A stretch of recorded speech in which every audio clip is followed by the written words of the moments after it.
Fala pessoal, aqui quem fala é o Murilo do canal e da página Murilo Critica e hoje estamos aqui para mais um vídeo, de análise do cinema. Então deixem as suas curtidas, comentem, compartilhem com seus amigos e se inscrevam no canal e sigam a página no Instagram. E bom, hoje o tópico que a gente vai comentar aqui no vídeo de análise do cinema é sobre as paletas de cores na sétima arte, paleta de cores na sétima arte, paleta de cores no cinema, Que é um tópico que pode ir para vários âmbitos, para vários lugares e para várias discussões, e que aqui elas vão ser tratadas de uma maneira, explicando o conceito, de uma maneira como uma ferramenta fundamental, para repassar a sensação. E felizmente e alegremente, eu digo que as paletas de cores elas abrangem todas as paletas de cores. O preto e o branco, ou seja, filmes preto e branco, também estão inclusos aqui. E por favor, não me façam o draminha do colorido em dizer que eu só assisto filme colorido porque não remonta à época antiga do cinema, porque filme antigo do cinema é ruim, porque eu não assisto filme antigo do cinema. Pelo amor de Deus, saia imediatamente desse vídeo. Por favor, não me estresse, tá? Vamos lá. Paleta de cores, ela é um simbolismo, tá? Porque ela vai contar, o diretor, na verdade, vai escolher sua visão cinematográfica para com o filme, o seu filtro, muitas das vezes é também escolhida essa palavra filtro. Alguns críticos, tipo eu, são um dos maiores negativistas ao filtro azulado. Então, aqui eu odeio o filtro azulado, por exemplo, porque ele me repassa a sensação de eu estar assistindo um filme meio monótono, tá? Por exemplo, isso é uma opinião minha, ok? Mas há utilizações muito positivas em outros âmbitos, como a lista de Schindler, do Steven Spielberg. Quando tem a garotinha, que está com um vestido vermelho e o ambiente ao redor dela está em preto e branco. É muito interessante isso, porque repassa toda aquela sensação de que em meio ao caos há uma cor, Isso é muito interessante de se notar, principalmente a lista de Schindler, que é um dos filmes que eu citei aqui, que o filme é em preto e branco e que a gente tem uma coloração. Então, sim, antes que digam o contrário, há importância em filmes de serem em preto e branco. Há também, por exemplo, Oppenheimer, de 2023, que tem as duas visões, uma visão mais subjetiva, quando é o colorido, e uma visão mais formalizada e histórica quando é o preto e branco. Então, querendo ou não, essas visões, concepções de diretores estão muito presentes nas paletas de cores, E as cores, elas atribuem inúmeros significados, e aí a gente vai ter aquele tópico.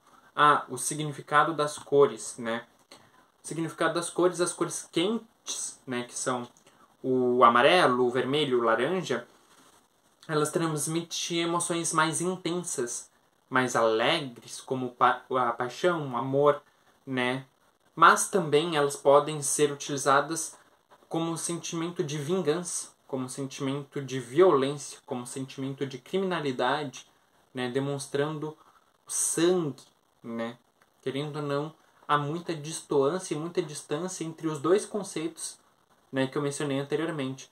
E querendo ou não, faz muito sentido se você for levar isso para a prática, para o que o diretor quis repassar, É muito interessante.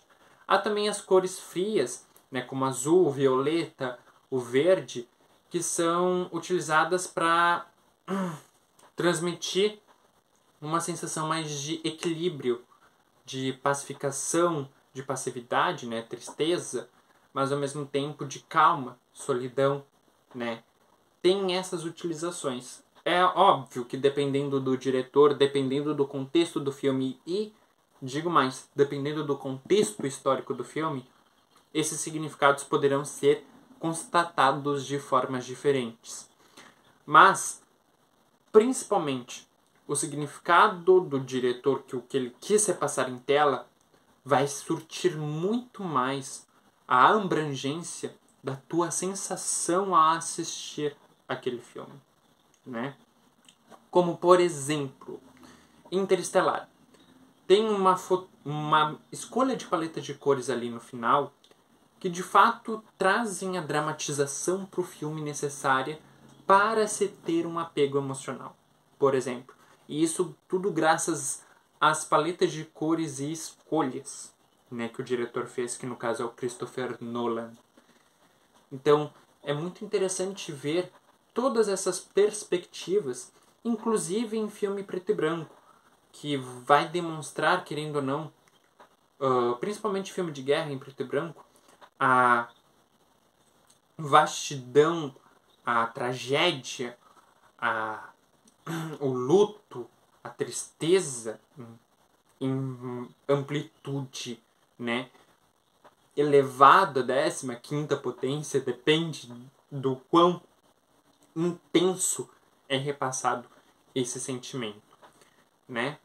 Há muitas pesquisas, principalmente uma que eu estava lendo antes de fazer o vídeo, uma pesquisa da socióloga Eva Heller, que ela publicou um livro em 2021, A Psicologia das Cores, que é muito interessante, tá? O contexto, a pesquisa dela é muito interessante, que é utilizado diversos e inúmeros conceitos, né? Que foram, querendo ou não, que ela retirou-se, na verdade, de obras cinematográficas. E aqui, em algumas questões, ó, ela cita La La Land, por exemplo. Em La La Land, né, aquelas cores dos vestidos das personagens simbolizam a personalidade de cada uma delas e a diversidade de opiniões de cada uma delas. É muito interessante também isso. Outro exemplo que ela cita é o Cisne Negro, que a gente está vendo ali uma paleta de cores nos figurinos da protagonista e a evolução e as alterações psicológicas, né, da protagonista. É muito interessante ver todos esses aspectos também. Esses trechos eu li aqui agora, porque eu tinha anotado, né? E é muito interessante, cara, parar para analisar todos esses efeitos, né? O que uma paleta de cores faz no filme. Outro exemplo aqui que eu tenho agora, que me veio à mente, Coringa. Tanto o Coringa, o primeiro filme, quanto o Coringa Folia do, né? O Coringa, o primeiro filme, ele utiliza mais aquela questão da maquiagem do palhaço, né? Da questão ali do final, do sangue na boca, né? O Coringa Folia do, ele já utiliza mais isso na questão do amor, cores mais intensas demonstrando o caos e a paz, né? O caos e a paz, duas coisas bem distantes unidas em um único take cinematográfico, que é quando a Harley Quinn e o Joker, eles se beijam, a gente vê, né, toda essa distinção lá no Asilo Arkham. Aquilo dali, cinematograficamente, é muito bonito. E tratando-se também do âmbito da metalinguagem, é muito rico, né? Vamos dizer assim. O âmbito também, falando ainda de Coringa Folia dos guarda-chuvas, né?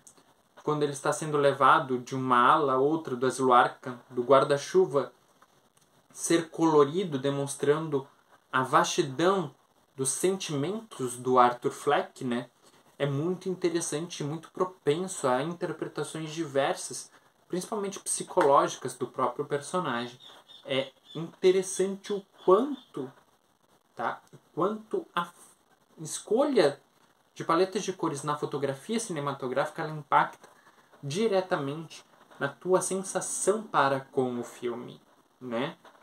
Tem outro exemplo aqui que eu gosto muito de repassar, que é o de Duna, Duna parte 2. O deserto, né, de Arrakis, a sensação de aridez realmente faz a diferença na imersão do filme, né? Mesma coisa com Mad Max, Estrada da Fúria, e mesma coisa com Furiosa, né, também, uma saga Mad Max, que é curiosamente retratados quase que da mesma forma. A diferença é que Duna Parte 2 tem uma imersão sonoplástica muito melhor que Mad Max e que Furiosa.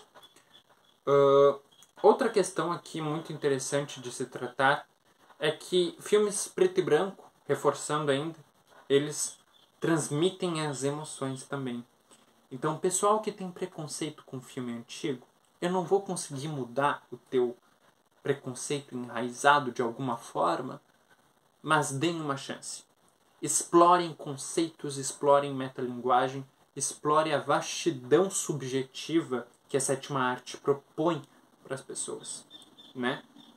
E é muito interessante que todos esses exemplos que a gente vai falando aqui, eu poderia citar vários outros, inclusive em filmes ditos blockbusters pela maioria, né? Que tem um vídeo meu falando sobre blockbusters e sobre o quanto eu acho o cúmulo tal existência, né? Se vocês quiserem dar uma olhada, está aqui disponível na playlist, né, de análise do cinema, que vocês vão entender um pouco o que eu estou falando, que até nesses há uma metalinguagem interessante tratar-se aqui para vocês. Enfim, eu vou encerrando esse vídeo por aqui, deixem suas curtidas, comentem, compartilhem com seus amigos, e se inscrevam no canal e sigam a página no Instagram. Vejo vocês, até a próxima.